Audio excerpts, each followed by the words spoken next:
Good afternoon or morning, whenever you guys watch this or see this or listen to this. But I'm Omar back with the Between the Stripes podcast network, and we have another guest. We have Michael. I don't want to butcher your last name, so I'll let you say it. But from Fight MA or Fight Massachusetts 24/7. Michael, we're glad to have you on. Any opening statements? Oh, no, I appreciate you having me on, Omar. It's Michael Traini is the last name, for anyone who's interested. But yeah, no, appreciate you having me on. Chance to talk about BC and UMass playing tomorrow. It should be a good time. Yeah, for sure. Looking forward to it. And honestly, it's great to see an in-state rivalry in Massachusetts just emerging too, because I know for years we've had the Holy War with Boston College and Holy Cross, so that hasn't been really active for years. They played a couple times in recent years, but UMass Boston College is probably the height of Bay State rivalries. I know we have Merrimack and Holy Cross also playing too, but that one might pick up, but still very young as well. But our focus will be, of course, Boston College and UMass. And the history of these two schools playing only 27 meetings in a series dominated by Boston College as they have 22 wins. The last win for UMass came in 1978.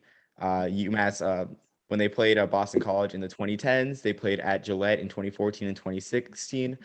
Something that were games that were thought to be huge for the program for their really presence in Eastern Massachusetts, but things are ultimately, I guess, sort of bottomed out in terms of attendance. Low attendance numbers marred those games. They played once again in 2018, or I think, no, actually 2019, my mistake. 19 or 18? I believe it was 2018 in Chestnut Hill. Yeah. 2018. Okay. Yeah, I was trying to remember that year that Boston College got ranked with Adazio, but yeah, so they played again in 2018, and now this is the first meeting since then, and I believe the last meeting for a couple years. But there's only, I think, one more meeting scheduled for the rivalry. But Michael, I want to know your initial thoughts on this rivalry. Is it a big deal for UMass fans? I wouldn't think it's a big deal for Boston College fans, but just what are your initial thoughts on the state of the rivalry right now? Yeah, I mean the rivalry between the two schools, it definitely extends outside of football. On the football field, it's not much of a rivalry, sadly, because of the lack of competitiveness from UMass's side of it. They haven't won since 1978, but it is a rivalry, institutionally between the schools. I would say more so from the UMass side than the BC side, but UMass and their fans definitely get up to play Boston College in any game. Football games are big. Hockey now, especially with UMass being defending national champs, is big. And Boston College has been avoiding. We'll generously call it avoiding playing UMass in basketball for a very long time now, and that really riles UMass fans up. So there's definitely some animosity, and I know BC fans may play it down, but I've also seen that a lot of BC fans are kind of looking for a rival, especially in football or other sports and stuff that's not Boston University and hockey. So it's good to have, the two schools kind of have a little bit of a dislike for one another and have some interest around the games whenever they play. Undoubtedly. And it's interesting to make the point about Boston College avoiding UMass in basketball, especially even after the hype from the Calipari years has sort of gone down, to say the least. But very interesting point for sure. Question I have is where do you see this rivalry going? Do you see it continuing to be an occasional affair? Because the next meeting's in 2025 and there's no more scheduled after that. As a UMass fan, do you think this game increases the profile of UMass in the region or has, I guess, a huge benefit for the program? I mean, I'd say right now the rivalry is probably going to be right about where it is. No greater, no less, until UMass gets better on the field. As you say, you only have one more matchup in 2025 currently on the books. Both sides of this rivalry, as far as the athletic departments go, they have different reasons for not wanting to play it every year. In UMass's case, Boston College is a very good team, and they have been for a while. So it's a tough game to play when the chances of winning are fairly low and you're not getting a big payout. Like they just got a payday from Pitt to play that game. When they play BC, they don't have that. Boston College is trying to work their schedules out and play some regional opponents, but they don't necessarily have to play UMass every year in order to get that done. So I mean, if UMass can increase their competitiveness as a program and make the games more interesting, and one day, ideally, really to make this a true rivalry, they're going to have to beat Boston College. 1978 was the last time they won, and obviously, without a win in that length of time, it doesn't end up being a rivalry in the true sense. Me personally, I'd love to see them play the game every year. I think with only 2 FBS schools in the Commonwealth of Massachusetts, it makes a lot of sense for them to play all the time.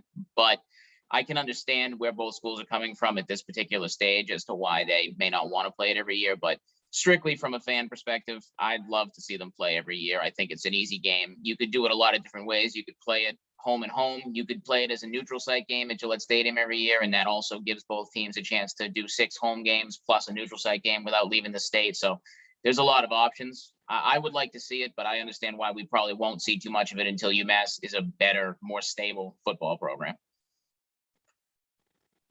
Yeah, I think you're right on the mark there because I mean, unless it's like a rivalry with like some true history, like in terms of lopsidedness, a rivalry with true history, like Notre Dame Navy, there's really nothing that really fires up the fan base about it. A question I want to ask, you mentioned like neutral sites and home and homes. Flashing back to those 2014 and 2016 games, do you think if those were done differently and played at McGuirk instead, that on-campus feel, do you think that the rivalry would have more momentum? Or do you think that UMass made the right move playing those games in at Gillette? Because I don't think in 2014 they had a choice. 2016 they did though. So I want to know your thoughts on that.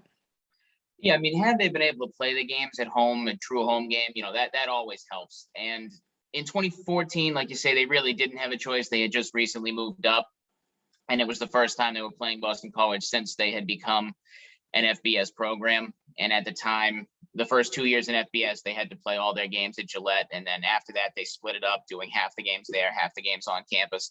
2016, the athletic administration at Boston College that was in power then, I don't know this for sure, but I'm willing to wager that they would not have played in Amherst no matter what. So by that time, UMass was playing most of their games back on campus, except for that one. But yeah, I don't believe Boston College would have played them in Amherst. The good thing about the new athletic administration at Boston College, and Jeff Hafley himself is a new coach with the program for football. He said this week that he doesn't care where BC plays. He has no problem going to play UMass at UMass. He even questioned why they hadn't done it before. So that's a refreshing stance from someone at Boston College. So maybe in the future, if this game continues to get played, it will be a home and home. I think that would probably be best to help build the rivalry, help build student interest at UMass and everything. Could the games have gone differently? They were much closer than the last game in 2018 that was played at Chestnut Hill.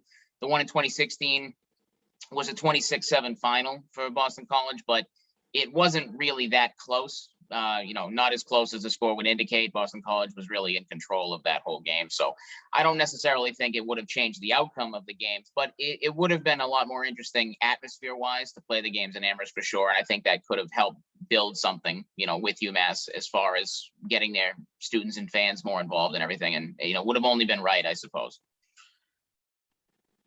Yeah, I think that's a good assessment for sure. It's interesting. Like whenever you have like a rivalry, you're trying to build it. And you have your neutral site rivalries. You have Colorado State. You have Army, Navy, Texas, Oklahoma. But those have years of tradition built behind them at those neutral sites. I think building that campus experience at I guess hatred, for lack of a better term, of Boston College, at East versus West divide, really would help the rivalry a lot. Something that I'm thinking of right now is sort of like the big games, like having BYU come to McGuirk in 2019. Well, I guess in terms of comparable programs of comparable structure, what was the atmosphere like at those games? Is there sort of like a big time feel having those teams come to town, or was there like a general apathy for those teams coming in?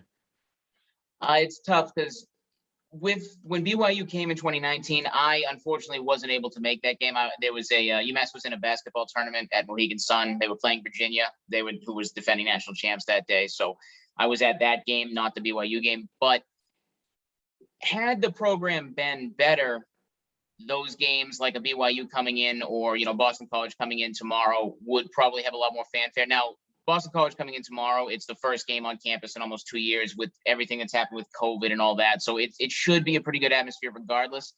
BYU was the final game of very long 2019 season for UMass, where they were frankly very bad. And by that time, there wasn't a whole lot of interest to see the team just get beat badly one more time by BYU, which is what happened. So having a bigger team like that come through is always good, but at the same time, you need to have the program hosting in UMass in this case, be a better program as well. They've they've hosted some ranked teams, whether it be at Gillette or at McGurk. I believe USF was ranked when they came into McGurk a few years ago. So, that does help generate a little bit of interest, but what would generate the most interest is if that was happening when the program was better and had a chance to, say, compete and or win a game like that, pull an upset. That's the type of thing you need. So, UMass is in the middle of this rebuild now, and hopefully they're going to take a little bit of a step forward this year. It won't be tomorrow, I'll be honest, but if it happens against some of their other opponents this year, that'll be good. And then maybe 2022 or 2023, when they play a bigger team, they might be able to steal one. They have some other games on the schedule. Missouri is slated to come to McGurk in a few years, and I've heard some things about some other ACC teams potentially coming to McGurk in later years too. So, one of these days, hopefully UMass will be able to put up the type of fight and effort and win a game like that at home, and that would really help. I hope so as well, because for years it seems like UMass has kind of like stalled momentum. Like they're almost there in 2015. Everyone was high on that 2015 team with Blake Fronapple at quarterback and Tajay Sharp. But yeah, it's troubling times for the program. I guess something I want to ask as well, or before I ask this, I went to the UMass BYU game in 2018 at Gillette. Thought it was a cool experience, first time at Gillette, but it felt kind of like a lower tier bowl game, kind of like both. I felt like there's more BYU fans. The local LDS community showed up more than UMass, I think, and that sort of like summed up all those, I guess, big games at Gillette in a nutshell, whether it be Colorado, Boston College, I think Indiana visited, Vanderbilt, just all those games sort of it just kind of summed up what it was to play in Gillette for a UMass. But I guess now I want to ask about like the whole regional rivalries as we look. Army's AD has mentioned that the Black Knights will get a heavy dose of UConn and UMass over the next 10 years. And I'm sure you're aware of that. I'm sure those games are good for the program's visibility because Army remains a national brand for, of course, the troops. Do you like the direction of going towards regional rivalries, or would you like a more nationalized schedule? Because I know UMass has made trips to Hawaii before. I think this year or next year, they're making a trip out to Las Cruces, 4 hours away from my hometown in Albuquerque. I just want to know your thoughts, like whether a regional schedule is a way to go or a nationalized schedule. I think it's actually a little bit of both. I think they do need to focus more regionally if they can. It's a big help as far as generating name recognition for some of their opponents. Army, UConn, they've got Temple on the schedule, playing Boston College as much as they can, see if they could they have Buffalo on the schedule quite a bit coming up, see if they can maybe get a team like Syracuse or things like that. Even playing Pittsburgh this year as a bye game is a relatively regional game. So they do need to do that. It's important to have that type of base and, building a familiarity with some of the teams, playing Army 10 times, things like that. It's good with fellow independents as well. But having a national schedule helps too. It helps with recruiting. It helps with some eyes on TV games when you play an SEC team or a Big Ten team and you're on national television and you're getting a big paycheck. You need those two at the G5 level to help fund the program and frankly survive when you're at that level. So, it is a little bit of both. I like the focus on the regional games, but having some of the national games is always good too. Like you said, they did the Hawaii thing, which was all right for them. And they have, I think, 4 games, I believe, with New Mexico State, 2-2. They have games with the University of New Mexico as well. There's a home-and-home series with the Lobos coming up. So, they go down to Georgia a little bit. They'll go down to Virginia and play games wherever they need to. And that is kind of the nature of the beast as an independent is you don't always have a choice. Sometimes you just have to take whatever games you can get. And UMass has worked a lot with their old conference mates in the MAC. They have a lot of MAC games on the schedule going forward. So they're trying to balance it with some Power 5 games, a lot of Group of 5 games, regional FCS foes, and regional games like with UConn and Army and stuff. So that's where they have to find their happy place, as it were, and just keep that going. I think interestingly enough, the most comparable program out west to them, other than UConn, it is New Mexico State as independent. And New Mexico has a very heavy Western schedule with Mountain West conference teams. Their only national games really are the paycheck games, of course, but of course UMass has the home and homes. With like you said, the MAC schools and New Mexico State and New Mexico too. That's one I forgot about. So it is interesting to see the mix between, I guess, trying to be a national brand, even though I guess that's not the next step for UMass. but and also having like the regional schedule too. So I'm excited for the next 10 years of regional matchups because I think as well the Lambert Trophy is coming back really, and I know Army's won it for 2 of the past 3 years, which is something interesting that a group of 5 team has been able to win the Lambert Trophy over like the Penn States, the Syracuse's and whatnot. So I think it'll be cool to have those games be important games for the Lambert Trophy race. One of the greatest tradition, one of the more underrated traditions in college football for sure. Um, this weekend, do you think? I guess. Do you think it's good to have the game? I guess this is like my final question. I guess. Do you think it's good to have the game on Nesson for Boston College UMass? Because I know like that is a staple out in Massachusetts, but I guess part of me wants to see the game nationally televised. But I guess first, before you build a national audience, got to build a regional audience. So I just want to know your thoughts on the whole telecasting situation for the game. Yeah, I mean, it's good to have the game on Nesson for New England, absolutely. The unfortunate thing is UMass's current broadcast deal with Flow Sports is not the best. I'll be honest; they're not a great partner for UMass. It'd be a lot better if they had a better partner for TV, whether it was something like ESPN Plus or even Stadium. There are some other options, but UMass is kind of between a rock and a hard place where they haven't been very good, and thus they're not a very desirable product to set up a TV deal with. If they get a little bit better, they will hopefully be able to get a better deal that has a little bit more national reach. But right now, for this game, it is good for them to at least have it on TV in New England. That's always a plus. And the administration at UMass has always said that they're very interested. They want to make sure that they will have their games on a linear platform in New England, no matter what their television deal is. So it's the regional aspect of that is good. Yeah, 100%. Michael, I think that's all I have to ask. I mean, you've been great. Do you have any final thoughts on the direction of the UMass program, or any thoughts on realignment and what that has in store for the Minutemen? Well, realignment's going to be very interesting, that's for sure. I mean, the news came out today. The official invites went out from the Big 12, and the AAC is now going to have to add some teams. And how are they going to do that? Which teams will they add? Are there other teams from the AAC that might leave? The domino effect is going to be huge, and UMass has been talking about positioning themselves as well as they can for a long time to jump in somewhere for realignment, whether it be the American or another conference or anything like that. It seems like right now they're going to be focused on finding a football only home somewhere. Where that home is, though, I don't know, and it'll be interesting to see how they handle it. They seem to be fine staying as an independent for right now. Long term, that is not probably going to work. It only really works if you're Notre Dame or if you're a service academy where you can be independent forever.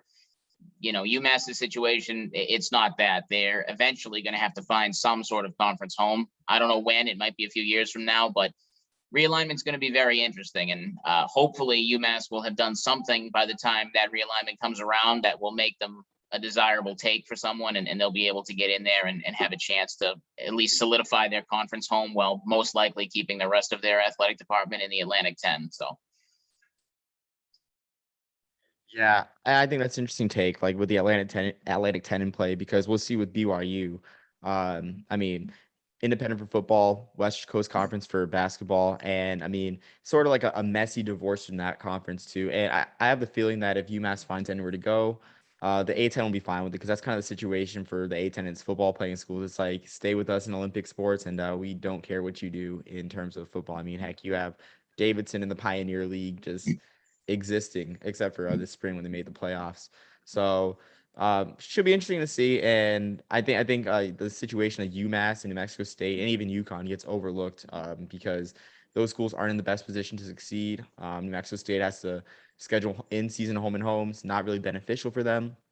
UMass has not had to stoop to that level yet, but it's certainly hard life for an independent. Even Army's had to schedule 2 FCS games a year for a couple years at a time, and the fan base was kind of despondent towards that. But we will see in the coming days. Michael, thank you for coming on.